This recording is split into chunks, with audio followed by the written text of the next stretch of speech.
And there it is. Oh, we're live on both, I think. We just went. Alrighty. Hi, everyone. Welcome back. Seriously. Who's this guy? It's been, I made it from London. Yay.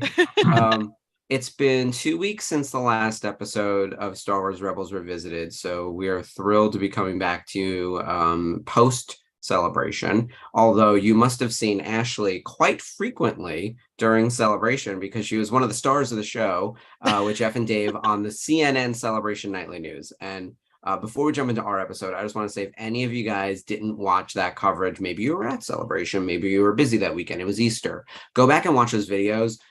Jeff and Dave and Ashley did a great job racking up the news, sharing photos. I made the photo reel a few times. I felt very fancy.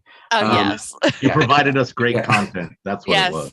Yeah, Spencer, I think, was the vast majority of the info. But yeah, it was a lot. It was a lot of fun, and we'll get into all things Celebration tonight. But thank you guys for keeping the home fires burning as they were. So I appreciate it, especially with me going out there on such short notice. It was crazy. How was it? Tell me before we jump into all things Rebels, how was CNN and you guys dealing with that every night? I feel like I would have been in a panic. Honestly, I had a blast. Like it was, it's a little bit of prep work. You just kind of go through and mine everybody's photos and just take a look at everything, see what we want to talk about. Jeff found the recap pages, and that was insanely helpful. But it was just amazing to just be able to feel like you're there and you're a part of it by looking at all the cosplay, the panels, the live stages, so much fun. It was fun to kind of, like you said, mine the the pages, both our group page and other just sort of other pages that are associated with Star Wars in general, getting a lot of cool content and being able to showcase that stuff. Yeah, I love that our community helped feed the news. It wasn't just, hey, what Spencer was texting or the photos I was sending. I know that you guys were mining the 52,000 fans on Facebook. We're well above that. We're at 56. 53. What? Where the hell have I been? 56,000. 30 last time I checked. Holy crap. We used to give away giveaways like every 1,000 or so. We're going to have to come up with just short something. of 56, I believe. Okay. So, I feel like we've been having fun with creating some graphics to represent our group members. Thank you, guys. That's nice. Amazing. And we burned through them. We burned through them from the few days leading up to Celebration, through Celebration weekend, and into this week. That was insane. That would be the time when people join. It makes a lot of sense. Yeah. We were getting one new graphic every day or so, every half day. It was crazy. Hi, Sherry. Hi, Jen. Hi, Spencer. Welcome. Hi, everyone. It's going to be a fun show tonight. Very loose, I want to call it unstructured, although there's always a Google Doc and there's always a list. We're not doing a watch along tonight. We're just going to talk all things Celebration. Some from my personal experiences at the show, some from the team hosting CNN. And then largely, though, it's all about Rebels Season 5, aka the Ahsoka Show. So, I mean, look at this graphic, you guys. This was made for us. I can't believe it. In 2014 or 2015, even in 2018, if you had asked me where was Rebels going, it was never into live action, and I was worried that most animated properties, it was just going to get be we loved it and no one else did, and that's it. It didn't get enough merch when it was out. They've since been catching up, and I think we got to talk merch. Thank Chopper the and maker. Whatnot. Oh my goodness. But can you imagine? I feel like we should just jump into that. Let's start talking about the Ahsoka, the big reveals, the big information, in case somehow anyone tuning into our show didn't see the announcements for Ahsoka that are all truly Rebels related. Let's go through them for you. So Ashley, were you able to watch any parts of the panel remotely? I feel like that one was put online. That one I didn't. Or parts of it. Parts of it were put online, just kind of little snippets and stuff like that. It wasn't obviously they updated the trailer and you get to Yep. see Thrawn face on, but that was shown panel only. So there was a lot that was just strictly in the room kind of deal. But from what I did see, it looked like everybody just had a phenomenal time, and they're really excited about it. And you know, it just means a lot to have such a solid cast and to have all these amazing characters come back onto the live action screen and completely blow our minds. Yeah. Like I can't even, I had to watch that trailer about 40 times by the end of the weekend, and it was worth every second. I was like, I just need more. Just give me more. Yeah. I can't wait till August. Even though I was at the booth, there were moments that hit the booth. You know, it's like a wave, and like a minute later or something, people are like, new movie with Daisy Ridley. And I'm like, what happened? And because I'm like busy helping customers. We had a line at our booth, which was like quite impressive. We had a queue, felt very fancy. Wow. The whole booth execution, everything went really well. All my concerns about going over there and trying to pull everything together in a week, at least for me, like everything else was moving, but it ended up being a really great show. And I knew that it was going to be a good show. And on day one, during the Lucasfilm opening panel, they announced so much great stuff, and they showed the Ahsoka trailer. I was like, oh, they're not messing around. They know that like we're teetering on the edge right now, and that things have not always gone their way. And even Mando season 3 is lower in the ratings than Mando season 1 and 2. Like they could see the cracks, right? So I think they were smart in releasing the Ahsoka trailer during the showcase, and then releasing the slightly longer version with showing the face of Big Bad Blue. For the Ahsoka only audience. Right. And that trailer did really well online. And I know I watched it a few times at the convention center, like where I could steal a minute, and then back at the hotel room on our larger laptop screen, like this as big as it got. So it's the kind of thing where I finally watched it on the big screen when I got home, and I was like, oh my God, like this is, I watched all the recap, all the breakdowns, new rock star, Screen Crush, you name it. If someone dissected this trailer, Star Wars Explained, I watched it.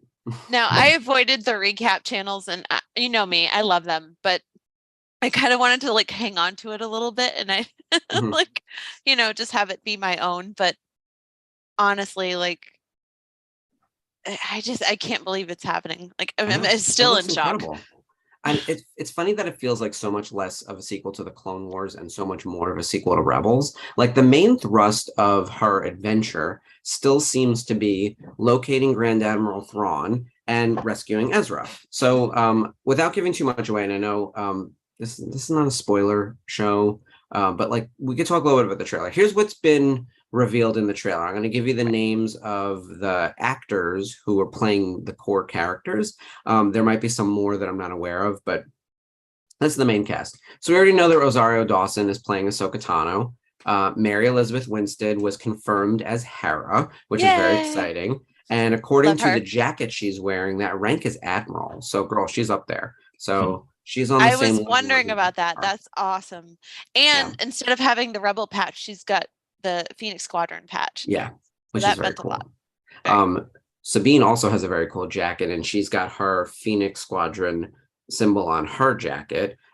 Sabine was shown in a couple different shots. One we saw in the trailer with very long hair, meaning it's been a while. Since whenever, right? It could be a while since the end of the Rebels finale, because then we know she has really short hair when she goes off with Ahsoka in the Rebels finale, right? And we know they're recreating that in live action. And so in that sense, she should have short hair. In the scene in the trailer where Ahsoka and Sabine are talking, Sabine has long hair and Ahsoka's wearing gray. So it seems like Ahsoka is not wearing white yet, and Sabine hasn't cut her long hair. It almost makes me think the finale of Rebels will be the season finale of Ahsoka season 1. Like that's what I'm thinking. Like that's how far into, you know what I mean? Yeah. Like now, have they confirmed whether or not it's going to be a miniseries or a complete series like Mandalorian? Unclear. They're calling it limited series, but I don't think that means there might not be a season 2. I realize there's a lot of negatives in that sentence. I think it's 8 episodes. It starts in August. That was the other big reveal. So by the way, there will be an announcement coming from the channel probably after May the 4th about what a countdown to Ahsoka looks like. If the show's coming out in August, you can expect watch-alongs and all sorts of content coming from across the shows. Obviously, we'll be doing all things Rebels here at Rebels Revisited. We've been specifically holding back a lot of Ahsoka content, knowing this was coming. And of course, the Thursday watch-alongs, those boys love the Clone Wars, so we will have no shortage of footage, whatever that ends up becoming, right? The march to Ahsoka or whatever, wherever we're doing to get to Ahsoka. The ascent to Ahsoka. Yeah, the ascent, boy, like that. There will be a program for you guys to watch along with and get up to speed with, so you feel like you're ready for the show. Although I would say, like, just go back and watch all of Rebels. That might be the best answer. All right, so continuing get down, attached to those characters like we are. Fall in love. We were joking before the call started, or our Zoom started, that it's required reading, and I hate required reading, but Rebels is not a bad required reading assignment if you're going to jump in. It's incredible. So.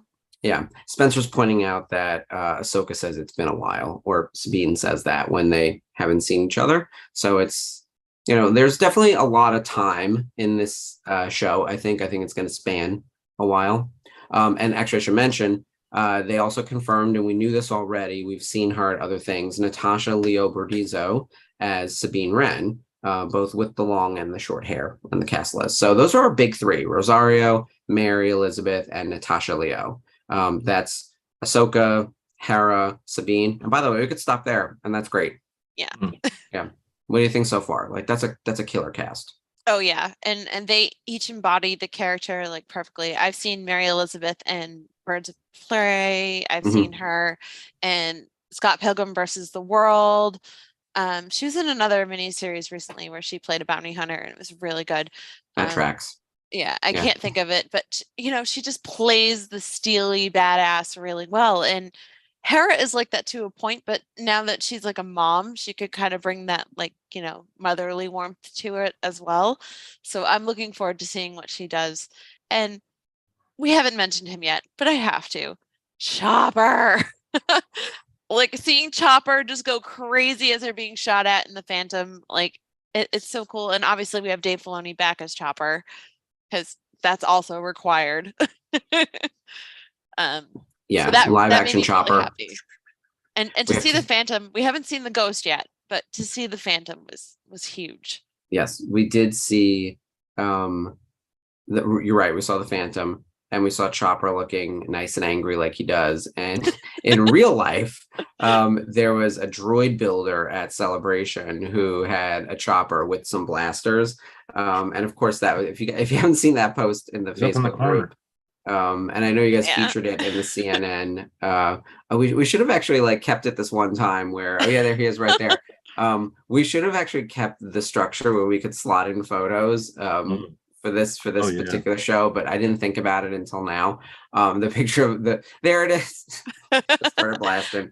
I had to make it a meme. It was too funny. I have never seen a Chopper droid just cruising around with blasters, so I had to. You instantly think Danny DeVito in that case, so I had to. And I assume that Filoni is still doing the voice of Chopper. Maybe it's Matthew Wood just because, right? But it's probably still Filoni. He is in charge of the whole show. I don't think he's going to abandon Chopper. So we've got Ahsoka, Hera, Sabine, Chopper also returning from Rebels, and this was the big reveal, the one that I was 100% wrong on, and I screamed about it, saying there's no way it's going to happen. Lars Mikkelsen as Grand Admiral Thrawn. I was right. Right. Well, here's the thing: bet against me. That's your Vegas odds right there. If I think something's going to happen, it's always wrong. So I was like, "There's no way." Like the Katie Sackhoff is a one-off, and it's really not going to happen again. As like, I don't even know if Lars Mikkelsen does live action. They were like, "We absolutely want him." Which, by the way, he's great. I've never said that he wasn't great or qualified. I just didn't think that they were going to do it. I really thought they were going to pick a name. Yeah, he is really tall. I forgot that he's like Vader height. I kept hearing Matt Smith, and it stuck in my head for the longest time. And because remember, Matt Smith was supposedly in episode 9, and he got a kill fee, and they never followed through on that. And now that Disney owns Doctor Who, at least distribution rights, like I really thought Matt Smith was coming into the family, and this was going to be the way. And then shows how much I know, and I'm a licensee. They don't tell me nothing. So I was at work brewing coffee, and I got the text from Spencer. Thrawn is Lars, and I lost. Like I'm screaming. There's no one else in the cafe but a couple of my coworkers setting stuff up, and I'm screaming like. They must so think cool. you're a lunatic in there. They I do. love it. They do. I go to work in shirts like this. Like I have not changed since my work shift. And this is my look my at that. one piece of celebration merch, Max Rebo. Amazing. I love it. The merch was sold out quickly, is how I'll describe it. Which it makes me annoyed because like there's no ceiling to the number of t-shirts you can print and then put it online. Like I realize like t-shirts cost so little money to manufacture and the markup is so gigantic. Why do these things sell out and then force us to go to the secondary market? I'm looking for things right now on eBay. Most things aren't even on eBay yet, which means they're going to be crazy expensive when they go on there, and that's frustrating. But I know. I would have loved to get like a Rebels mural shirt. I tried to get one for you and for me and the rest of the crew, but I wasn't able to do that. But I think it sold out before day 2. Like my friend went shopping on day 2 and it was gone. That mural, man. All things Rebels. By the way, if you're a bandwagger, welcome to our bandwagon. There's always plenty of room. We have been cookies there since the beginning, but we are not those gatekeeper fans. If we anything, will we're the scooch opposite. over. Yeah, we some people are like, no, stop. We're true fans. We're on the other hand, we're the opposite of the bouncers. We're the party promoters, telling you to come join the party. Like Rebels is where it's at. More than ever, I think watching Rebels will be important to understanding all of Star Wars, both the way Mandalorian is heading, the way Ahsoka is going, the eventual movie from Dave Filoni, which was also announced during the showcase, will be really critical. But it's also just a great show. So whether required or not, like we started this show almost a year ago because we love Rebels, not because we thought it was going to be super relevant to everything happening. We were revisiting it, not saying you must watch it now, otherwise you're not going to know what's going on with current Star Wars. And guess what? We're at that point right now. Also happened. Yeah. But it happened to overlap, which is amazing. Yeah, like huge. But Spencer mentioned that he kept seeing Rebels Revisited t-shirts at the con. Oh, awesome. All over the place. Whoa. That's okay. Fantastic. Well, welcome and thank you that's guys. Very cool. Yeah.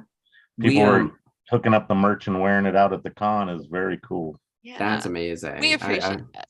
Yeah, I met several people who like wanted to take a photo of him. By the way, Jen, who's on right now, we got to hang out at Boonta Eve and a Cantina, and we got a picture together. Met a bunch of people. I'll get into a whole thing about like everyone who and people had such nice things to say about the show, and you, Ashley, and they're all wondering where you were. I was like, I tried to smuggle her in my luggage. It did not work. Yeah. Let's continue. I beat the weight requirement. I'm sorry. Yeah. Let's continue down the cast list. So Amon Esfandi as Ezra Bridger, which he revealed on Twitter when the first trailer went up, right? And it looks like it's just a hologram photo that Sabine has. So we haven't found Ezra yet, but we have a photo of Ezra essentially that Sabine is looking at. So I don't know if she's still like pining to try to figure out when do we rescue him? How do we get there? But we know that he's in. I'm not sure how much he's going to be in the show or if he's going to be in it hardly at all. Yeah. Like, I really think that he's going to be a very small part of this thing. Now, my thoughts are like we pick up where Rebels leaves off, like Ahsoka the White, Sabine with short hair, right? Epilogue, but they can't find Ezra. They get to a bunch of short ends, and then Ahsoka's like, I have to try. I have to find some more leads. And she goes off, and then she comes back when she has the lead. And I think that has to do with Morgan Elsbeth. Possibly. I'm wondering, though, given that White should be the final form of Ahsoka, like if Ahsoka the White meets Sabine, and then that doesn't go right or whatever, and they have to stop, and then she has to go back out, and she's in gray the whole time, what pushes her to that? So I'm now in the camp where I think the events of the Ahsoka show happened before the epilogue of Rebels. That the epilogue in Rebels is way farther into the future than we have realized. In my mind, it was like a year after the events of Star Wars. That is a good point. Return of the Jedi. Because Jason is older. Yes. So I think.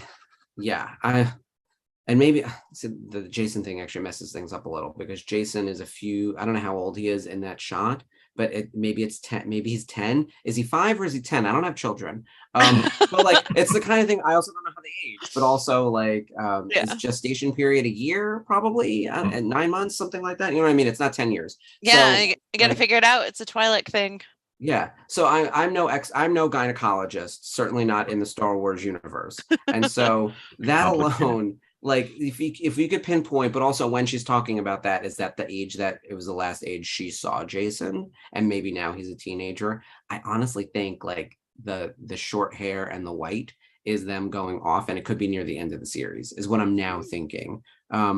Which is not how I expected it to go. Like I thought that would be the start of the show. It's possible. Place your bets, kids.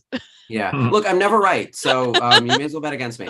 Let's continue down the cast list, though, because aside from Ezra Bridger being in a hologram or a photo, we got another big hologram reveal, another one that I did not expect, and I like lost my mind. So Genevieve O'Reilly is back as Mon Mothma, which obviously, the New Republic version of Mon Mothma with beautiful hair, looking very put together. I would assume Queen. At this point she is like the first senator or whatever. Like she's certainly in charge. Right. Yeah.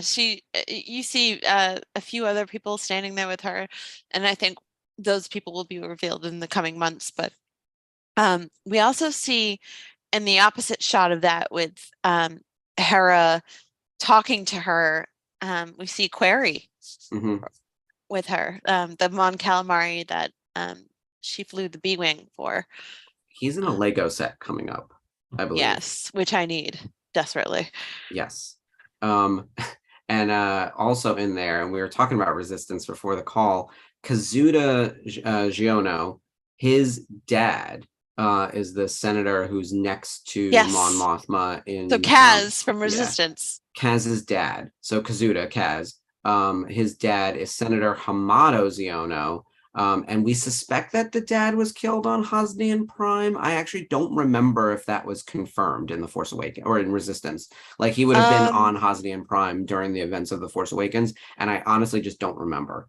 And I didn't look it up before this because I just didn't. So either way, like we're gonna see him prequel-ish version. I think he was killed on Hosnian Prime. I think it is kind of mentioned. So he's got to be. I mean, he was a senator and they were there. So I don't think Mon Mothma was though. So. No. Which is good. So, but Mon Mothma, the senator, I like the connection to Resistance. Resistance gets overlooked a lot, even if it's not your favorite show. I don't believe in erasure, and it seems like we haven't seen much from anyone in Resistance. So this is good that we're getting Kaz's dad. We also recently got another famous dad in Mandalorian, where we saw Hux's dad. So it's weird. We're at the generation. Hux's dad, played by his brother. Played by Dom Hall's brother, was in a hologram. Kaz's dad was in a hologram. Yeah. We know that Snap Wexley's mom is super important, and she would be around at this time period. She I forget her name. It's Nora Wexley, I think. She's the one who feuds with Ray Sloan, who is missing in all of this. So where's Ray Sloan? That's my other. I had my Where's Ezra pin. Where's Ray Sloan?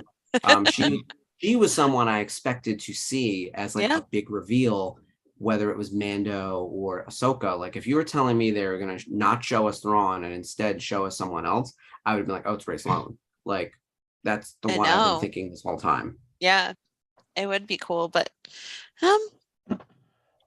yeah. I think they'll give us some pretty good reveals coming up to it. I don't think we've seen the last of things. It's just enough to kind of keep us hooked. Yeah, exactly. They give away a lot, though. Yeah. Bringing Mon Mothma into the mix, obviously, she was responsible for fully bringing Hera into the rebellion proper, and I think she has a very good bond with Hera, and obviously Hera, judging by the rank, is an admiral now, and I just can't wait to see where their relationship goes. Oh yeah, they've obviously been friends for a long time, partners in all things rebellion, resistance. Now there's a legitimate government, and Hera's probably in the military supporting that government. I wonder if that puts her at odds with Leia. So interesting stuff all to happen in this time period. And in fact, if you are a Mon Mothma fanatic the way I am, or just love the character, we did a lot of watch-alongs leading up to Andor that were Mon Mothma specific. So we went back and watched her major episodes from Rebels, including a standalone episode, not really a standalone, Secret Cargo, which is the one where she gives the big speech and becomes public enemy number 1. And we do a whole episode like celebrating Mon Mothma. So if you guys want to go back and watch that, I would say that's one of our best episodes. Yes, the Mon Mothma, easily. So she's back, which is very exciting. And then one other returning person, David Tennant. I didn't get my Matt Smith, but I did get my David Tennant. You got a doctor. Hu Yang. Yeah, which they mentioned that was happening, and I was like, why is this happening? And then it occurred to me, which by the way, I'm fine with it. It's just the kind of thing where you wonder why sometimes. Hu Yang is awesome. He's a droid. He's been building lightsabers for thousands of years, if not hundreds. And of course, David Tennant is the voice. He's not doing the mocap or the whatever. But in the Clone Wars, there's an episode where Ahsoka takes a bunch of younglings over to Ilum. It's one of my favorites. Oh my God, I love that episode. Amazing stuff. And you get to see the crafting of everything. Yeah.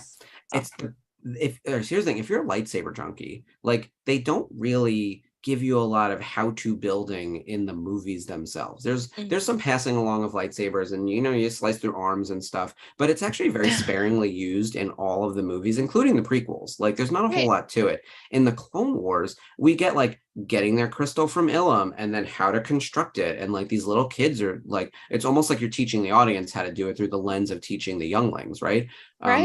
And then there's like a capture mission. Of course, there's like pirates, board the ship, and chaos ensues, and Ahsoka has to save the day. But also, you have the light and the dark side of the Force competing with you to find that kyber crystal, whether it be light side or dark side. Wasn't that the first introduction of Gungi? Gungi, I think so. Yeah, who's now back with a vengeance in Bad Batch. And speaking of Wookiee Jedi, and I know this isn't really related, but in the High Republic movie, or is it Acolyte? Is it High Republic or Acolyte, or the first movie? It's either the movie Acolyte. Or the Acolyte. Jonas Suotamo, who plays Chewbacca, both in the new trilogy and in Solo, is going to be taking on a new role as a Wookiee Jedi. So Wookiee Jedis are everywhere now. They're across time. Love it. All the rage. I'm happy for Jonas as well. He's killer. And such a sweetheart. It's about time that he's done the groundwork for Peter Mayhew and keeping Chewbacca alive in Star Wars, but also this is his chance to do something on his own and create his own Wookiee, and that means a lot to him. I know it. So this will be excellent for him. I'm very excited about that. Yep. And then just a couple more people to mention in the trailer for Ahsoka that are interesting. Obviously, Diana Lee and Santo, and Sonan. Inosanto. Yeah. Inosanto. It sounds exactly like it's spelled. I'm looking right at it. Diana Lee Inosanto as Morgan Elsbeth, aka the Magistrate, who put up a nice fight against. Yeah, so you got to kill these people. I hate to be that guy, but it's like, we didn't see her die. She just got the spear, so I think she just tortured her for information and then knocked her out with a lightsaber. Which is stupid. Chop her head off and throw her away. Like, what are we doing here? Yeah, but I love Diana as both as a person and as a character. Such a sweetheart. I agree. Great for story, great for us. Stupid I know. Is in universe, right? So that's my take on most things. The Jedi let a lot of people live. I was really glad when she came out for the panel. I was like, oh yay, she is. It's not just like a one-off. She's back part also. Of it. Yeah. So I'm very happy she's back, and I think her and Thrawn are going to be a dynamic duo. Since we can't have Governor Price, which Governor Price was excellent with Thrawn. We'll get the Magistrate. Still better. Thrawn also has a new dude. I shouldn't say new. The guy who, Thrawn, in the latest episode of Mando, Captain Pelion from the Thrawn novels is in one of the holograms in the Shadow Council. So I would expect to see him in the Ahsoka show as well, given if we're getting Thrawn, we should get his right-hand man, and we should get his, I guess, left-hand lady. I don't know. The three of them are going to be like the Trinity that they fight against. Right. And then there's two new characters who seem to be bad guys, clearly. Ray Stevenson as Bylan Skull and Ivana Sakno as Shin Hati. So Baylan and Shin are names that come from Norse mythology, and they are the wolves who chase the sun and the moon, which is really interesting. Hello, wolves. And they have reddish orange lightsabers. They're not pure red because I don't think they were bled. I think they are manufactured lightsabers, which is an interesting idea, right? That like this Jedi stuff is not just mystical. Dave confirmed that they are orange lightsabers. Orange. They're so dark. Yes, I know. So dark. Which if we're gonna have an orange lightsaber, it's gonna look pumpkin orange, not that. So it's gonna look like a glow stick. Yeah. So that's very exciting. I think from the footage we saw, you know, it feels like a Rebels adventure in some ways, right? Hera was flying her plane or flying the Phantom. Chopper looked like he was on a mission to kill someone. Sabine is on the hunt for Ezra. You know, got her beautiful long hair. And we see her really quick on a painted speeder bike. Yes. So that was really, really cool. I caught the extended trailer for that one, but this group has already gone up against Thrawn and they know what a threat he is. The only reason they survived is the Purgles, like, which no one could have seen that coming. So I think he's going to be even stronger and more challenging to defeat. And certainly Mon Mothma's never really had to deal with him too much. So I'm curious to see where this goes. I think they're going to pull a lot from Heir to the Empire. They use the phrase Heir to the Empire to describe Thrawn in the trailer, which that was amazing. And Dave spoke at length about how that book and Timothy Zahn are not just inspiration, but Timothy Zahn is a consultant or something. Yeah, he's going to be working on the show. So that's a really cool idea. Love it. It's kind of like what they do with Marvel. Like they get the creators of certain characters to just kind of pull them in and adapt them to the movies. And they did it with, you know, Jim Starlin with Thanos and everything. So I'm looking forward to see where that goes and how they smartly, as I trust both of them, both Dave and Timothy, to adapt it to the Rebels universe as well. That Thrawn is currently living in. So I'm very excited. We have about 3 months to go, so there will be a lot of speculation, especially as we start our watch-alongs and the other lead up to Ahsoka, again coming in August. Continuing with the idea that like Rebels is omnipresent, the big thing at Celebration, one of the centerpiece items that was like physically at Celebration itself was the mural. The mural from the end of the Rebels epilogue, which was amazing.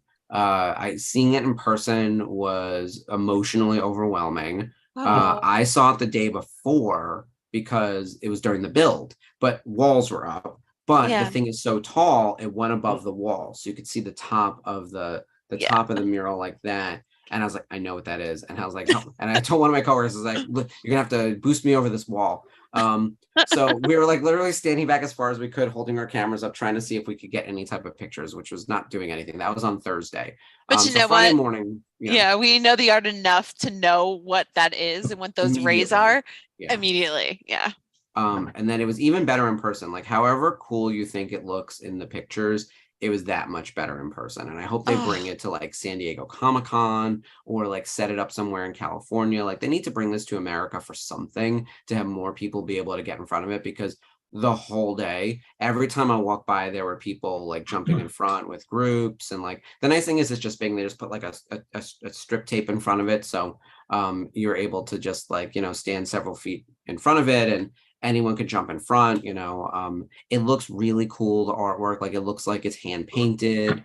It's obviously the set piece they used on the show, so which is killer for that to exist. I took several poses. I posed in front of it every day. We said hello every day and said a little prayer to the altar of the Rebels mural. And then because I'm a licensee and I worked for the booth, I had an exhibitor pass. As we were tearing down, at one point, finally, the strip tape was gone. And like there was no barrier. And so I went right up to the mural and I have a picture of me touching it, and a picture like standing right in front. So I'll share that in the group at some point. Although I was doing that for about a minute, and then at some point someone from security started walking in my direction and I very hurriedly like moved away. It was the kind of thing where I was like, let's not risk this. Even though I'm an exhibitor, I got my photos. So it looked amazing. Gorgeous. Yeah. I'm so glad you got to do that and not have that tape in the way. And Yeah, it was very cool, and it got people talking too, because there were definitely people there who said outwardly, they're like, "Oh, I'm not really caught up on Rebels," and I was like, "Well, one, get with it. Two, you're going to be pleasantly surprised," because there were a few people who were sort of like, they love the Heir to the Empire. So actually, I think this is an interesting Venn diagram. The people who are obsessed with the Heir to the Empire are probably the least likely people to have watched Rebels. Like, I think Yeah. that Venn diagram is as far away as you could possibly be from one another, even when Right. Thrawn was announced. Like, Now, do you pulling think it's because of the whole protection? Like people are like, "Oh, that's the EU, and the EU is is always going to be my Star Wars." There's some of that. Yeah. And some of those, by the way, some of those boys still exist, and yet they're at Celebration buying a ticket and wearing something from Mando. So they pick and choose, which is Yeah. fine, by the way. Like, you can be into whatever you want to be into and make your own headcanon. But some people really just thought the Rebels was a kid's show, and it kind of started that way. And I think they weren't able to overcome that perception necessarily, even when it did start getting more adult, and even when they did add Thrawn. Season 2 adds Ahsoka and Maul, and Inquisitors. Season 3 adds Thrawn.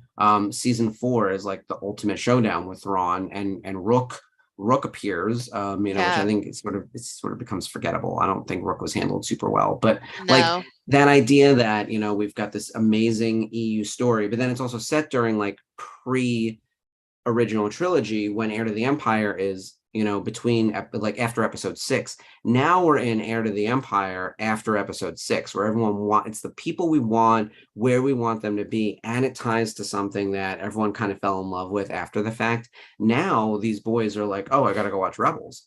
So and I was like, yes you do. And they don't seem to be annoyed about it. They're almost like, "Oh, it's another thing to watch." Before, I wasn't really into that, now I'm going to check it out. Yeah. I've been getting a lot of people, like friends I grew up with, being like, "Oh, I finally sat down with my kids and I'm watching Rebels, and we're like 5 episodes in and we love it." And I'm like, thank you for finally listening. I'm not going crazy and like being like that person where it's like, "You got to do this." So that's kind of what I worry about, but also like we know what we're talking about. Like it's an amazing. We would not lead you astray. We would not. And that was sort of the theme of, I feel like the theme of Celebration was a lot of new beginnings. The new Rey movie, the Mando universe that was exciting, coming together in like a movie of its own, but like culminating everything. But with Ahsoka starting anew, and she even says something like it's a new beginning or the dawn of a new age or something like that. And it makes me wonder, like, for what? For time of war or time for power? So I thought that was interesting. And then the other movie that they announced was set 20,000 years before the events of the High Republic or something. Like, it's bonkers. By the way, you guys did a good job covering all this. I'm working straight off of memory. But it was like really old, and something, the newest of new, 15 years after the sequel trilogy, and then right in the heart of the thing we're in with the Mandoverse. Very smart, covering all the bases. Absolutely. And it's something for everybody. Regardless of like what is your speed? Like, are you a fan of the High Republic? Are you a fan of the lore of the Jedi and the Sith, or are you a fan of the sequel trilogy, or are you the fan of the Mandoverse? Or the Heir to the Empire? I think it's actually going to pull in a lot of those EU fans who, once they hear that there's a Thrawn movie being set after episode 6, they may be like, "Oh, I'll check that out." Like, or Thrawn show, right? They'll watch the Ahsoka show. Ahsoka's now sort of universrsally loved, so I think this could be the show that pulls in. It took a while, and then she's an overnight sensation 20 years later. I thought that was all good stuff at Celebration, from the reveals, from the content. I do want to talk a little bit about the events if we have time for that. Yeah, absolutely.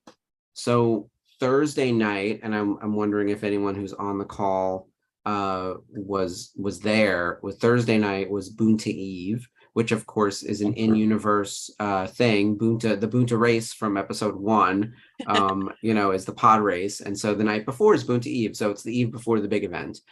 Spencer put together an amazing day.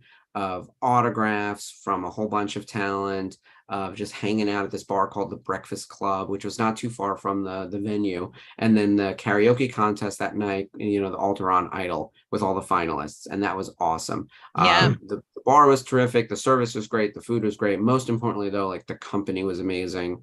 It was nice to meet everyone, to see everyone, hang out, watch all the great singers. That was a blast. I know you guys did like comprehensive Boonta Eve review, including announcing our winners. Congratulations to the winners and everyone who participated. It was so much fun.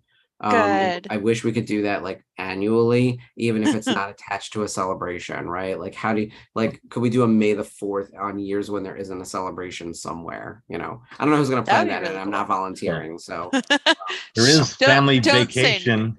Yeah. In the odd years, basically. So in 2024, we have the California version of the family vacation in end of July, early August, I believe. I'll have to look into that. Yeah, I'd love to go on vacation with everyone. But it was really nice meeting people. Like I think I saw Jen there. I know we met at Cantina, and I think we talked at Boonta as well. Spencer said he ran into a fan named Lori. I see Lori in the comments. Hi Lori. I got to run into a bunch of people at the various events. So of course I spent quite a bit of time with Spencer because I never get to see him in real life, even though we do all these like video Zooms and everything. Yeah. The governor, who I think all of you guys know is Notman. You might not know his first name is John. So the governor was there. Skip was there. Bryce. I already mentioned Jen, April, Matt, his friend Dan, who I met for the first time. Samantha Aileen made an appearance, which was really fun. I know she's a big fan of the channel, and you know, she's the first ever female stormtrooper. And man, she has stories. I've known her for a few years now, and every time I see her, there's an even crazier story. So if you have a minute to just like let her hold court and hang out, like she's got the best stories. That's awesome. And then at the booth and at the other various events, there were some cool cosplayers, Justin and Nick, and then my friends who run like Star Wars fan sites. Like, of course, Gary O'Toole was there, who does Blob of the Hutt and my co-host on the news desk. That was really fun. He came to the booth. I got a patch, which was very awesome, from the Emerald City, or the Emerald 501st. Dan Zier from Coffee with Kenobi, who I love. If you guys have not listened to his podcast, like check out Coffee with Kenobi. He was one of the first people to put me on air when I was a fledgling little licensee back in 2015. Super nice guy.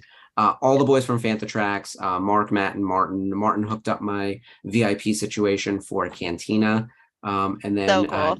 Jedi News, James Burns, and his son, who's like an adult. He's 19. I couldn't even believe it. I was I remember meeting you like, again, 10 years, right? It's been almost 10 years since I've been a licensee. I met this kid when his age like didn't even have a 1 in front of it. So it's the kind of thing where I was like, you were a child and now he looks like a man. I was like, what's happening here? And I was like, right, people age. So that was very exciting to imagine see. that. I know. It was the kind of thing where you forget sometimes. It's like, oh yeah, life is moving on outside of these little walls and everything. Yeah. But it was so nice seeing everyone and just spending time with the family. You know, we never get to do this. And yeah, we need, and that's why I'm excited about family vacation and whatever else is coming up. And whenever other cons we can rope people into going to, like I Rhode would Island love to go to ICCC, but I don't think it is feasible for me, which absolutely sucks because they just announced Mary, so it's gonna be everybody. It makes sense if Steve is and going. I want to go. Yeah. I know. I will tell you on that list, I know all of them. I've met all of them. I'm missing one auto on my big signed piece, and it's Tia. So I'm going to keep an eye because Vanessa said that she and Tia are doing a bunch of cons. So it's possible that they'll pop around. Please come to Rhode Island. Yeah. Please, all of you, please come to Rhode Island because I want to meet you all. I want to do what I couldn't do in 2019 because I was stuck at the booth forever and a day. Yeah. But yeah, that's my goal, is to get all of them. I know Mary and Steve have done Rhode Island, and Freddie, I think, has shown up in the past. He's been there, yeah. Yeah, so it'd be so cool to get everybody back there. So yeah, it would be amazing. I would love for the whole Rebels crew to go to Rhode Island. Spencer's trying to call me out over here. Oh, I see it in the comments. Let's talk Cantina real quick because I want to hit some of the highlights. First of all, if you've never seen Blues Harvest perform, do yourself a favor and find out or download their music. Like So they were fun. incredible. My husband's favorite character is Bib Fortuna. I've said that numerous times on this channel. They have a cover of My Sharona called Bib Fortuna, which I completely forgot about. And they actually mix it in with Maz Kanata. So it's like Bib Fortuna, and then Maz Kanata. And they've got videos playing behind them. They did an amazing set. They brought out Mike Quinn and played the Fraggle Rock theme song, which was incredible. And of course, like I like lost my mind. And then Darth Elvis came out and was just awesome. Wow. He announced his retirement from live performances, but said that he's still going to do YouTube and other new content creation. So I don't know the whole story there, but like obviously follow all things Darth Elvis. Like he's incredible. He put on such a great show. Amazing. And then Ash, which I was hanging out with my mom last weekend or talking to her, and I was like, Mom, do you remember when we went to see David Bowie 20 years ago together? I brought my mom and I went to see Bowie. And that first band that came out, that British band Ash, and she's like, oh, I remember them. They were on before Busta Rhymes. My mom's very good at I was like, they were the headliner at the thing I went to in London, and she's like, shut up. So it was like very that. So even my mom remembered them being good. Wow. And That's I got awesome. a photo with like the lead singer, also named Mark.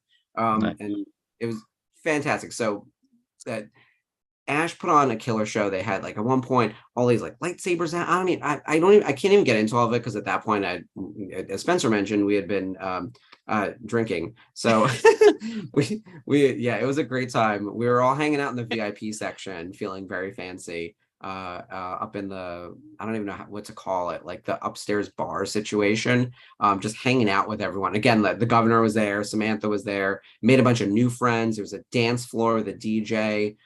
It was great. We had such a good time. Yeah, it was a blast. Cool. While the concert was happening, and it was just awesome. Oh, I saw Jen again. And then what else did we meet? It was a whole bunch of people. I feel like everyone was at Cantina. I've imagined also that every single person I met at Celebration was at Cantina. It's all blending. Like, were you there on the floor? Like, I feel like Bryce was there. I know Martin hooked up everything. So, but it was too much fun at Cantina, and we stayed very late. Close the place down. Yeah, we sure did. And it's at the O2. The O2 is ginormous, by the way. I didn't know that the O2 is not one venue. Like it's like a mall. And like the O2 where Elton was playing was like basically Madison Square Garden or bigger. And then inside, like there's all these various places. So we were at one of the theaters, but even that holds hundreds of people or thousands of people, I think. But it was a gorgeous venue. Wow. And there were autograph signings happening. Like, I gotta say, these off-site events are as good as everything Celebration. For you real, could go to Celebration and just go to the off-site stuff and get and watch the panels from your hotel room and feel very included. It's kind of crazy. It's huge. Yeah. Oh yeah, the FOMO is real. I'm telling you, the FOMO. What did the fox say? Yes, my new friend Mackenzie, who had a foxtail. Everyone was dressed up and partying. It was a good time. We made so many new friends at the show. Like we went to the LGBTQ meetup on Friday, and while there were a couple of familiar faces like Chase who put the whole thing together, it was mostly people we had never met before. So it's funny, we're all exchanging Instagrams, we're exchanging info, because like gay Star Wars fans were still kind of like few and far between. And then no one lives in the same damn geography. We met one other guy who lives in New York, and his name is Luke. I was like, well, one, shut up that your name is Luke. And he had tattoos everywhere, lightsabers and whatnot. Wow. And then his friend, Brian, who lives in Atlanta. And so, funny enough, they were on our flight back to New York. So when we got to JFK, we were in the lines for customs for like an hour. We kept zigging and zagging and like talking as we're like moving through. Like I was like, we should just change spots with someone. This looks ridiculous at this point. But like that's the kind of thing where you make these fast friends at these shows, and it's a kind of nice thing about this particular group. Right? 56,000 strong, people that I've met through the Facebook group. And now like. They could be con friends. They could be friends that we visit. They could be like real life friends, people that you were going to share Star Wars with, which is awesome. Absolutely. It becomes a family. Like it does. It really does. All those people in, you think, oh my God, how could I possibly know so many of these people out of like all the attendees at Celebration? But you do. It feels smaller than it is. I can't believe how many people I recognized, and then how many people recognized me. This doesn't sound a little douchey, but like people wanted to get a picture with me, and I was one because it's Novo. Me and Spencer have been like yeah. pushing people to do that for months Well, yeah. now. Yeah, and it's then, finally happened. There were a lot of people. Of course, every time people found me, they were like, "And where's Ashley?" So we got a lot of love. I know. I love you guys. Thank you. It was it was so full of love. And there was one. All right, I have one other cheesy thing, and I feel like I'm rambling a mile a minute. I had a cup of coffee before the Zoom. Don't worry about it. Don't worry about it. I was telling everyone this on the final day because I was like emotionally overwhelmed with everything. Cyndi Lauper dedicated an album years ago, and it said to the fans who became friends, the friends who became family, and the family who became fans. And it's this kind of circle that you all live in where it's like you might start as like a fan of someone, maybe someone you're watching on the channel or someone who's doing something in the fandom that's really interesting, like a podcast or whatever. And then you meet them and you become friends. And before you know it, they're part of this family. We're all in this family together. And while we're all friends and in this same family, we're also supporting each other all the time. We're always fans of each other. So it's a wheel. It's not like a linear path. And we're all doing that for each other. So I must have told that, especially while drunk, to every person I met at this show. And everyone thought it was like the most profound thing. And I was like, Cyndi Lauper is the poet of our generation. The woman's 30 years older than me. It was very that, but it was the greatest time. It was so much fun. We got to do this again. Who's going to San Diego?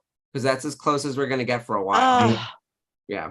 I wish I had a poster thing that I was supposed to do for San Diego kind of fall through, which I'm kind of bummed about, but I understand. So I don't think, unless some miracle happens, I will be attending San Diego this year. But New York, maybe? New York, definitely. New York, I'm going to make a weekend out of it. So great. At least New York. One's easy. Yes. New York for sure. New York and Rhode Island. I actually think Rhode Island makes a lot of sense because it's basically 6 months from now. It's in early November. That would be a great get together for anyone East Coast. It's a mid-scale show. They haven't really announced their guests yet, but if it's anything like last year's Star Wars list, and it's a really easy show to attend, like I've never had any complaints about Rhode Island Comic Con. We should really try to make this a focus for this particular fan group if you're able to travel to it and turn Rhode Island into something. Yeah. Oh my God, that would be so much fun. And Rhode Island is very centrally located. There's a lot of, you have the convention center, then you have the sky bridge to the mall. Yeah. And there's hotels everywhere all around it. So main highway leads you to New York, or it's east if you're going that way. Definitely. They really do well with getting Star Wars guests. At least they did last year. So make sure you spam Rhode Island's pages and get their Rebels people there, please. Oh, please. And Spencer's also pushing Fan Expo Boston. Yes. So Rosario Dawson will be there. It's August 4th through the 6th. 4th through the 6th. Yep. And they have Vivian Lyra Blair will also be there. So those are the first two Star Wars-y guests. Oh, and Hayden. Hayden will be there. Danny Trejo, technically, as well. Okay. So we got the Rancor Keeper. That's good. Who else? He's a sweetheart. There's a nice guest. Oh, Emily Swallow. Mark Paul Gosselaar. Okay. This is shaping up. Bonnie Wright from Harry Potter. William Shatner. William Shatner is still doing cons. It's crazy. He was just at Monster Mania last weekend. This is a nice guest list so far, and it's obviously not fully done. I will eventually need to get a Rosario photo and auto and everything. I haven't started anything Ahsoka, and I probably won't for a little while because it's going to be expensive, and I really want to get the right piece. And I'm thinking it's got to be a full-size poster.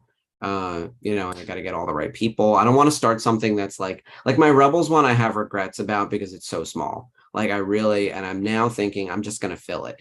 But it's tricky because I don't think very many, unless you're a Disney movie insider, getting the 20, the 27 by 40, it's hard. Yeah. But they also had that Rebels poster a few years ago. I'm trying to remember. I think it was 2019 when they did the Rebels group, and they gave out mini posters and stuff like that. Yeah, so. they were again mini poster, right? So at least with the Ahsoka TV show, I feel like they're gonna do a poster. There'll be a big size poster because it's live action. I think and it's Disney Plus. We'll get something. So got to work on that. But yeah, I actually think Fan Expo Boston could be really fun. I haven't done all my due diligence. I'm gonna try to table there. I have to save some money and get going, but everything else is sold out. I tried to table at Terrificon. That's sold out. I'm going for Rhode Island. Yeah, Terrificon is at Mohegan Sun in Connecticut. Oh yeah. That's a good show. I was supposed to go to that like 2 or 3 years ago, and something happened that weekend where I couldn't make it because I was going to just drive up for the day. Yeah. So this one is this is the weekend before, July 28th to the 30th. All right, so we're basically just doing Comic-Cons now, guys. Like, pay no attention to anything else. Let's see. Yeah. Who are the guests? Where's the guest list at Terrificon? I'll see. Where are the media guests? Artist Dealer, Mohegan Sun. Oh, here we go. Media guests. Jonathan Frakes, Anthony Michael Hall, Michael Biehn. Okay, he was in Star Wars. He was in Mandalorian. Yeah. Christina V. Maybe she was in something. I'd have to. She's a voice actress. Yeah. Great. Yep. Gray Delisle. Anime. Yes. Yep. She's done a ton of stuff. Oh, Sean Gunn will be there. He usually does come to that. Him and Ross Marquand. So. Yeah. I'm not. Oh, John Wesley Shipp. I love him. He was the hot dad on Dawson's Creek, and that's how I know him because like he's obviously the original Flash, but I'm of that generation. So when I met him, I told him that I was like, "Oh yeah, you're the hot dad from Dawson's Creek," and he had one photo from Dawson's Creek, and it was a shirtless picture, of course. So he knows Josh Segarra is going to be there. There you go. Which I was, now he's got so many credits like She-Hulk and Scream and Arrow. Yeah, Michael Cudlitz. Okay, this is a fun one. Yeah. Can we all drive up to Connecticut for the day? I'm down. Yeah. Page. Oh my God, there's some wrestlers. How fun. They always get wrestlers at that show, so it's worth it. This could be really, really fun. I love these small scale shows, you guys. These are usually a great chance to like meet some of the like not the name on the poster people from the show, like the supporting characters and cast. They get a lot of classic voice actors, a lot of classic TV people, but also the artists that attend that show are the best of the best. We get people like Joe Simonson. Sorry, I'm trying to blank out. I know I got so many people, but yeah, they get a lot of the really cool artists that have worked on like Wolverine and Captain America. Chris Claremont is their guest of honor. Alan Davis, Arthur Adams, Don Rosa. There's a bunch. I mean, their artist list is actually quite big. I'm scrolling now, and I'm not as tuned into the artist side of things, so you can make up names and faces, and I wouldn't know. I'm just like not super into it, but this looks like a pretty big list. All right, we should try to do that too. Yeah, day trip. Day trip if nothing else. It's not that far for me. It's probably an hour and a half drive. I'm still gonna try to get on the wait list, but join us. All right, so I know we're nearing the end of our time. We talked quite a bit about all things Celebration, the content that was revealed, very Rebels focused, all about Ahsoka being Rebels Season 5, which is very exciting. I personally had a blast there, and I hope that everyone else did as well. If you're new to the channel or new to the Facebook group, dig through like the posts keep coming. We've got 56,000 members, right? I also know there's a new rule as of today to stop posting swag. There's a bundled post where you can put your swag under. Also a reminder that you cannot sell your swag because swag is free. Merch can be sold, but you can't sell merch yet. There's a rule about that. So make sure you read the rules. I don't want anyone getting in trouble or getting banned or any of that stuff just because you're new and you don't know the rules. But they will probably not, they're not going to let anyone post an individual merch shot anymore because there's just way too many.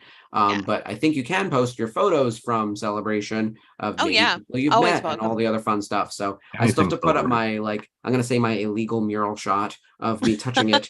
And then touching it, but not touching it. Just kind of. No, I definitely touched the wall. I'm going to prison. So yeah, I absolutely touched it. Giving you the benefit of the doubt. Oh my God.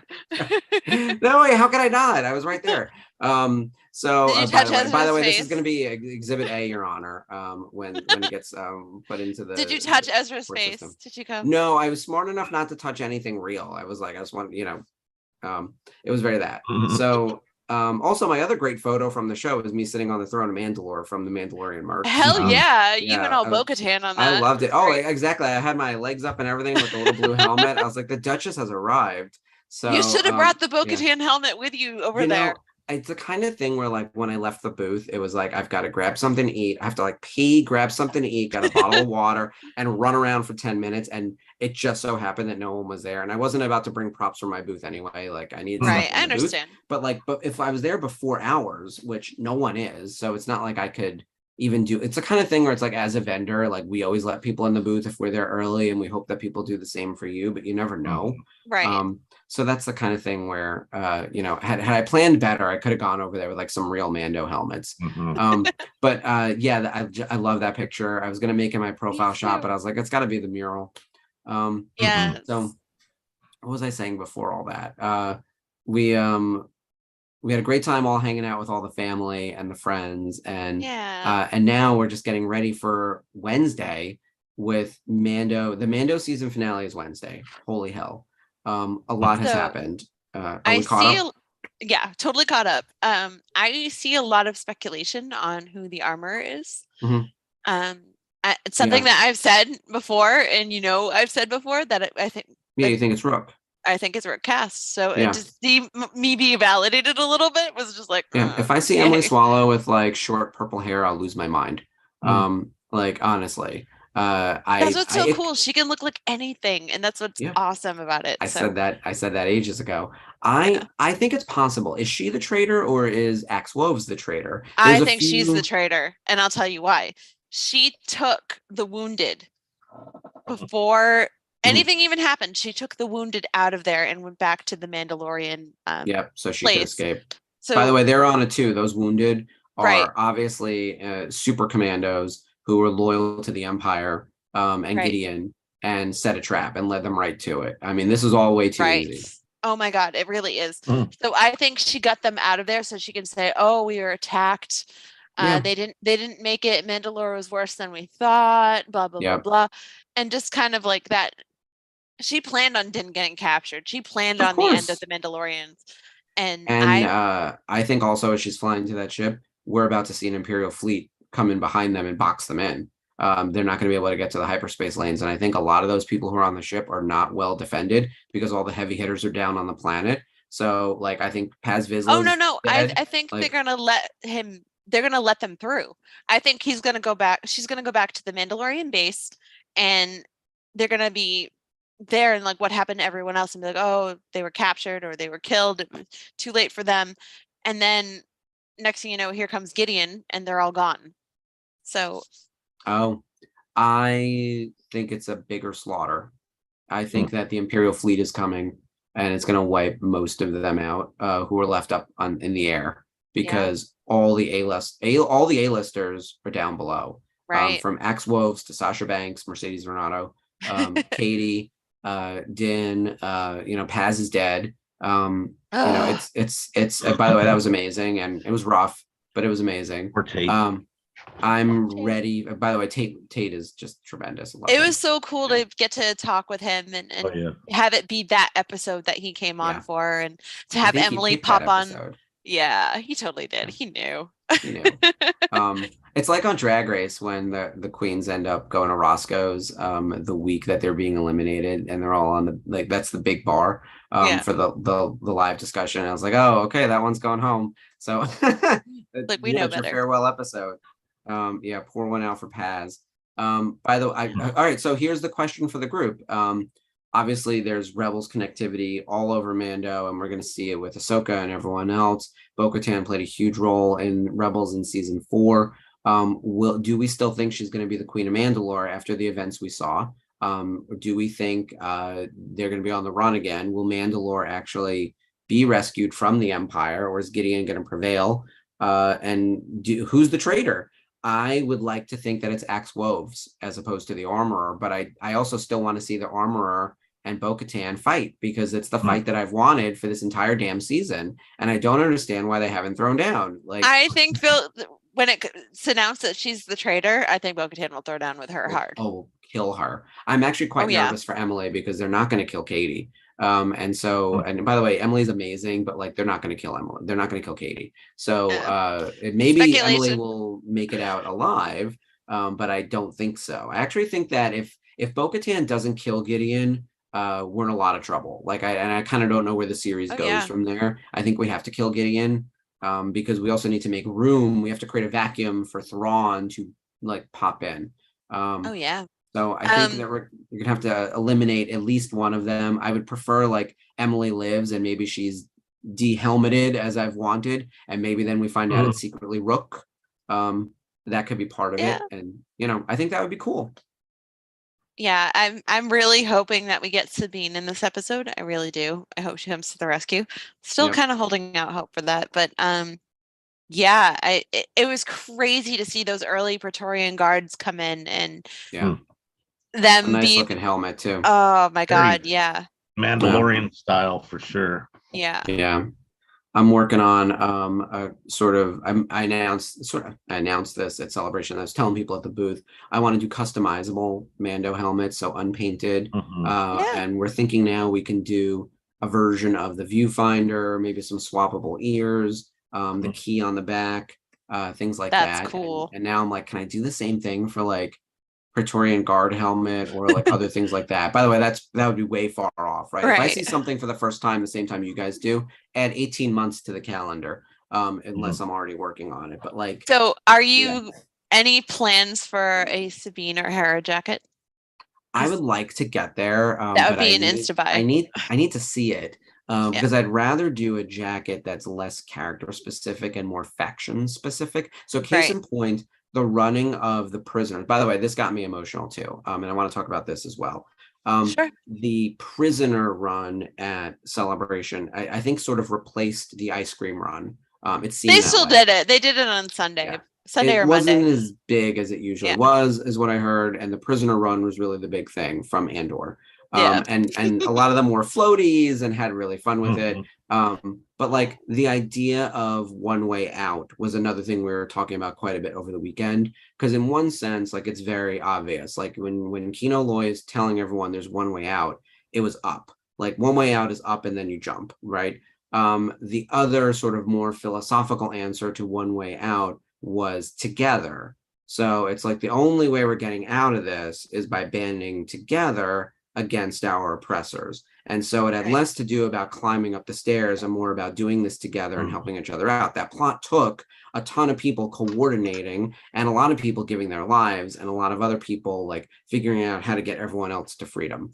That kind of idea, I think, is what Star Wars is all about. And so if the prisoner jumpsuit thing becomes a thing at every celebration, or maybe even other conventions, I think there should be an officially licensed version of that product. And not to turn this into capitalism, but I do have the license in that space, and it's something I would love to do. And I don't know if I'm going to be able to. I'm not announcing anything. I just think it's cool. I also thought it was one of those other emotional beats that really hit me. I was like, this is really cool, and it's a nice thing to see everyone doing it. And Andor didn't have the highest ratings, but it definitely left an impression, and not just for like a viral moment. Like you could really feel it.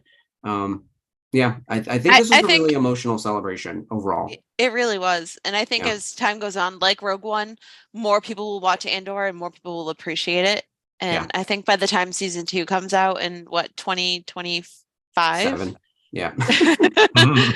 I think I think a lot more people have watched it and there'll be more appreciation for it. So the fact that you are rocking that killer Cassian Andor jacket all weekend, like every photo I saw you in was that coat. A+. They had officially licensed long sleeve white shirt that had orange marks. I saw it. No, I saw it. There, so not all the way there, but and they're not allowed to be because costume versus apparel is a very specific thing. Also, I found out why Her Universe isn't there. Wasn't there. Her Universe, I guess, doesn't have UK as one of their geographies. If you go to their website, they don't ship to the UK, which is why they wouldn't have been at a London celebration. It makes sense. But they did a few pieces exclusively for the store, right? I think so, and that's in because my friend got collaboration a with the couple of store. things. So Or the store she's just in like the stocks UK. some stuff. Yeah. Yeah. Because that Ahsoka sweater, that was the Ahsoka stripe cardigan, I think that was exclusive to Celebration. So that makes sense. It did make me think though, how many licensees don't have Japan as their geography? So that will be a question. By the way, I think going to Japan is interesting and exciting and could be a lot of people's opportunity to visit this country who wouldn't otherwise go. Absolutely. And I think that as I saw a lot of people complaining about the location. Look, I wanted California myself. I actually really wanted New York. And I know I was sort of hoping for that. I also love the opportunity to go someplace unexpected. And if I'm still a licensee in 2025 and I'm still working, I'm sure I will be sent, or we will, because we do not have an office in Japan. And by the way, I'm assuming we'd be invited. I'm assuming we would go. I don't know. Like I think every licensee is probably thinking about that already, because it usually takes about a year to do any of these things. So 11 months from now, we'll have to be having this conversation. But I think in general, 2 years is enough time to save the kind of money you would need to make this kind of trip, to schedule the time. They are 12 hours difference in time from where we are. So it's not like you're going, from New York to Boston. You're going literally around the world, 180 degrees away on the globe, basically, and to a country that doesn't speak English. And most of America, it's not a national language, but English is the primary language. And even the major geographies for Star Wars are primarily English. This is an American-made property shot in Hollywood, not an overseas property like an anime studio done in Japan, right? So it would be out of our element for many, many people. I also think this is a great environment to take people out of their comfort zone, because everything else about it is comforting. Like, you're still going to a Star Wars convention. It just happens to be housed in a country where maybe you don't know the language and you don't know other things. This would be a great stretch for some people who maybe wouldn't otherwise take that trip. So, and there's a Disneyland there, 30 minutes away. So yeah, which might be one of the reasons they're doing this.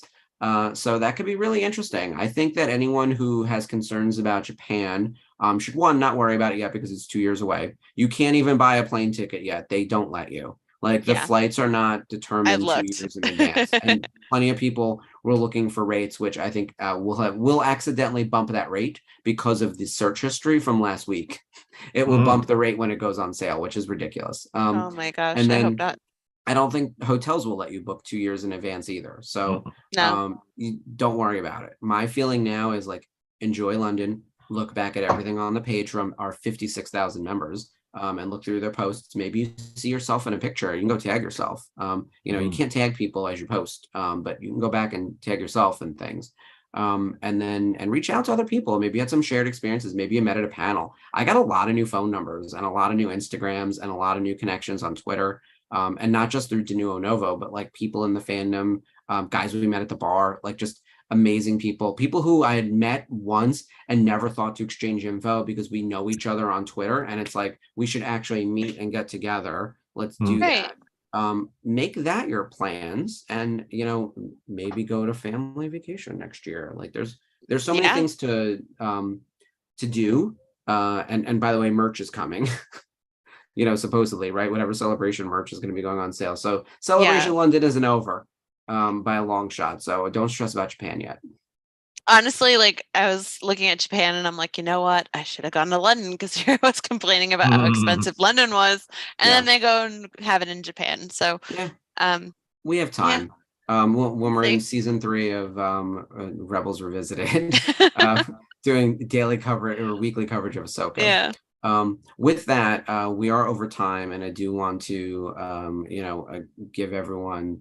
I know they've been tuning into a lot, right? It's been a lot of Star Wars for a lot of people, but I'm thrilled to be back. We're thrilled to be back on air with Rebels Revisited. So glad to have you back. Thank you. We all missed you. Yeah, same. I wish you guys were all there with me. I was having in my head, I imagined the photo of me and Ashley primarily, and then Jeff. And then Dave, and then Spencer getting in front of the mural, like the 5. And then I was like, oh shit, And it's then 5 of us. Like, yeah, here's me 5 of them. crying. Yeah. Yeah. Oh my God. But I want that moment. So Obscenely. if we find out the mural is traveling somewhere, we will intercept the mural and get a picture with it. There's no For way real. they're not going to wheel that thing Or out if somewhere like else. someone in the 501st makes a copy. I think that it's possible. I think it's there you doable. And now that it's so part of the pop culture, like they wouldn't have done it years ago, but now it could be. Do you know who made that one? Was that a Belgian creation? That was Lucasfilm. This was Yeah. Lucasfilm. That was I think it was the Lucasfilm? actual prop. Yeah. Oh, that's right. Which is why I Because it voted was for so protected from everything. yeah. If it was a Belgian, it wouldn't have been Yeah, as they- bad. True. Yeah. I didn't know it anything was about that. Yeah, it was cordoned off and kept behind. Yes, it was. We have a couple outro items. One, I think everyone should ask themselves some questions. Who's the Mandalorian spy? Because the last episode we watched of the Mandalorians was called The Spies. And the only spy we knew about was Katie O'Brien. So who's the Mandalorian spy? Is it X-Wolves or the Armorer? Who's gonna win? Will Bo-Katan beat the hell out of Gideon? Who's gonna win today? Is Bo-Katan gonna fight the Armorer? Is the Armorer the bad guy? What's gonna happen at Din Djarin? I think we have to legally see Pedro Pascal's face. Otherwise, he's not going to be able to be credited as an actor. He would only be a voice actor. So I think because they've captured him, they're going to take off his helmet and his armor, which makes a lot of sense. So good in-universe answer to get around the legality of that. And then we're going to find out in 36 hours ish of, what happens on The Mandalorian. Yeah. Oh my goodness. And then join us on Thursday for the watch along. Ashley All and of I us. are joining. Yeah. Oh, nice. I think, I was going to ask about that. Yes. Yeah. So I will be there on Thursday with Ashley, and I assume Jeff, Dave, and Spencer. And possibly John. I'm not sure. The governor. Nice. Okay. That's a good group to wrangle. We've done it before, and I think we're also gonna try a big group meetup. We couldn't do it post celebration because there's already too much, and we had the nightly news. But I think that we are gonna do a big host meetup during the summer at some point on a Zoom, like a big discussion. So more to come on that. And then Ashley had some items coming up.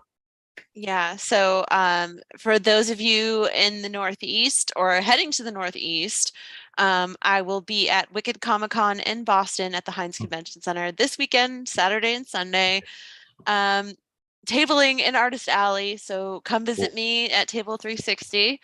I will have my Rebels prints with me. I'll have some sketch covers in various states of completion because I'm kind of like reaching crush time. And I will also have those cards with me.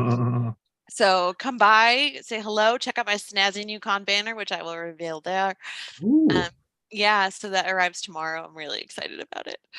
Hope to see lots of photos of you and members in the group.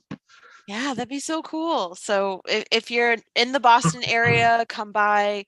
It's downtown on Boylston Street. I'll be looking forward to seeing you and saying hello and checking out all the amazing artists. There's so many legendary artists at this con. It's no celebrities. It's strictly comic artists. And so Bob Shaw and Kim and the crew go all out. And the best of the best are there. I'm telling you, you guys, check out that guest list. And I do have one free pass, so if anybody's interested in going, let me know. Also, I had a couple less happy business to discuss. I have my best friend, Becky, her husband, Chad, is going through daily dialysis at the age of 40 because his kidney is failing and he's looking for a kidney donor. So I will be putting the GoFundMe information for that and the donation information for a kidney if anybody is thought about donating one or anything like that. I'll be putting it in the chat for you guys to check out. And also, I just wanted to kind of give a short little eulogy for my uncle Robert Waite passed away last week after our last celebration nightly news show. He had been struggling with an aortic aneurysm, which is a blockage in the aortic artery in your abdomen, for several years, and we had been monitoring it closely, and he had complications with it. He made it through surgery, but passed away in the early morning hours of last Tuesday. So he was a huge influence on me and all things nerdy in my life. He loved Star Wars. He was the first person to show me Star Wars because he had all the VHS tapes. So anything sci-fi, anything superhero, I could count on him for that. And, you know, he brought me to the comic shop after school, was responsible for making my childhood as normal as possible. And I will miss him so much. But I just wanted to thank you all for your condolences and for being so supportive. And it means the world to me. So if I could hug you all, I would. And I'm so grateful for all of you. And the eulogy, the obituary is on Ashley's page. You can read all about Uncle Robert. And there's a link to the funeral home where you can make a donation to, in lieu of flowers. Ashley was asking if you make a donation to, I already forgot the name of the place. It's MO Life Incorporated. Yeah. So they allow people with disabilities. My sister Katie, who has also passed away, was an advocate for it and a consumer for it. They give people with disabilities a chance at a normal life by finding them jobs and housing and getting them out in the communities and volunteering, as well as like social chances by going to theme parks and going on cruises. So it's amazing what they can do for the community and for these people with disabilities. So thank you guys. There's also some information on the funeral home's website about planting a tree in Uncle Robert's name. Right. And yeah, all the info is up on Ashley's Facebook. So for Uncle Robert and all the Uncle Roberts who brought us into Star Wars, I was thinking about that recently, like the generation of one above us, my parents' age, right? Your parents' age, like who would have been the first group to see Star Wars in theaters and keep this thing alive in the 90s when we just had the books, right? Like Heir to the Empire and everything else, who then shared it with their kids.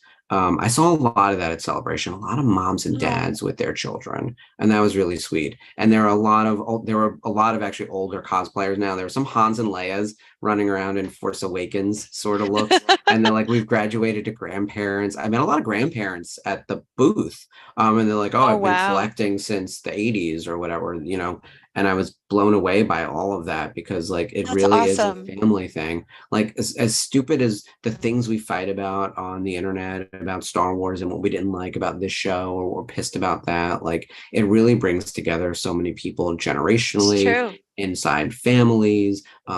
It's our chosen family, which I talk about all the time. I know you do as well, Ashley. So I'm really just thankful for all of you guys, like to be able to do this on Monday nights and just hang out with you guys. Like this is really fun. Yeah, honestly, like I was concerned like a little bit, like, you know, should I go on? Should I talk about this? Because the wake is tomorrow and the funeral is Wednesday morning. And honestly, like you guys bring me such a sense of peace and a sense of like calm, and I can just be as geeky as possible. So I was like, very calming is what I've been told. Yes. No. And no, honestly, I just want to say thank you for like giving me something to just not distract, but to just kind of keep me together and keep me sane through all this craziness. And I really appreciate you guys. So. Well, we love you, and we love all of our producers and all the other hosts on the network and all of our viewers and our 56,000 members. 56,000! I know. We take care of each other. We care about each other. We love each other. We take care of each other. And again, I'm gonna outro with the Cyndi Lauper quote because it's more relevant than ever. Absolutely. For the fans who became friends, the friends who became family, and the family who became fans. It's that wheel. We're on it, right? We love all of you. And we will see you next Monday for another Rebels Revisited. In fact, you'll see us sooner than that because there's no getting rid of us. We'll be on Thursday Thursday night, we're invading the boys, the watch along. I think Ashley and I are going to dominate this conversation with the screaming and the rebels and all the nonsense. I'm telling you, it's going to be a melee of the 6 of us on air. Like, freaking out over the show. It's going to be bonkers. So join us on Thursday for what is bound to be a memorable episode of The Mandalorian on the watch along Thursday night. And we'll see you then. Thank you, guys. May the force be with you. Night, guys. Night.